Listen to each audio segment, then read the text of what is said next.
वाह रे वोट बैंकों की मजबूरी। वोट बैंकों की इतनी मजबूरी बन गई है कि सरकार ऐसे फैसले ले रही है कि जिससे न उनका हित होने वाला है और ना उस समाज का जिसके लिए वे विकास का रास्ता तलाश रही है। मध्य प्रदेश में भी ऐसा ही हो रहा है। वहाँ की सरकार ने शराब नीति में काफ़ी परिवर्तन कर दिया। पहले तो एक नियम था कि कोई अपने घर में एक पेटी बियर की बोतल रख सकता था और 6 बोतल शराब की, लेकिन अब वो 4 गुना शराब की बोतलें अपने घरों में रख सकता है। और वो अगर उसके पास 1 करोड़ की आमदनी है तो वो शराब खाना भी खोल सकता है।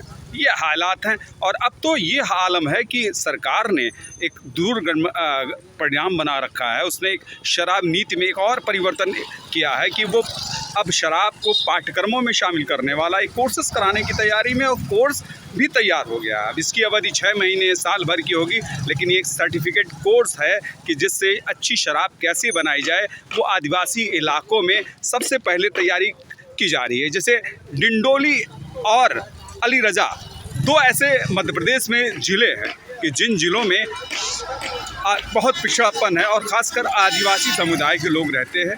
हालत ये है, आलम ये है कि आदिवासी समुदाय के लोगों के पास रोज़गार का अभाव है, लेकिन चूँकि वो चोरी छुपे शराब बेचते हैं, शराब पीते हैं और शराब बनाते भी हैं।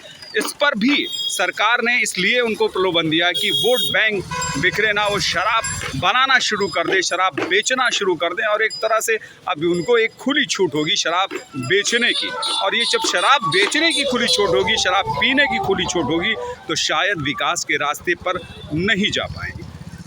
बात इससे भी नहीं बनती, बात उससे बनती है कि जब लोग ये सोचते हैं कि हम ये जो कर रहे हैं वो सही मायने में सही है, लेकिन वोट बैंक के रूप में इस्तेमाल करने की जो ज़रूरत सरकार को होती है, पार्टियों को होती है, ज़रूरतें वो पूरा करना चाहते हैं। कुछ भी हो, लेकिन जिस तरह से आदिवासी इलाकों में जबकि शिक्षा की बहुत ज़रूरत है और ख़ासकर उनके बच्चों को डॉक्टर, इंजीनियर्स और IAS और तमाम से उच्च पद पर जाने की एक चेष्टा सरकार को बनानी चाहिए कि लोगों के अंदर वो अग्रसारित हो। लेकिन शराब की कोर्सेज शुरू करके इस बात की शराब कितनी अच्छी बने, उन इलाकों के बच्चों को उनको सर्टिफिकेट बांटा जाएगा, तो सरकार ये चाहती है कि इनके अंदर पिछड़ापन बना रहे और वो वोट बैंक के रूप में इस्तेमाल होते रहें। सहानुभूति के नाम पर वोट तो मिलेंगे, लेकिन जिस हिसाब से बीजेपी की वहाँ पर खस्ता हालात है, जिस तरह से बीजेपी को सी वोटर्स ने पूरी तरह से ये नकार दिया है कि इस बार उन्हें सत्ता में नहीं आना है।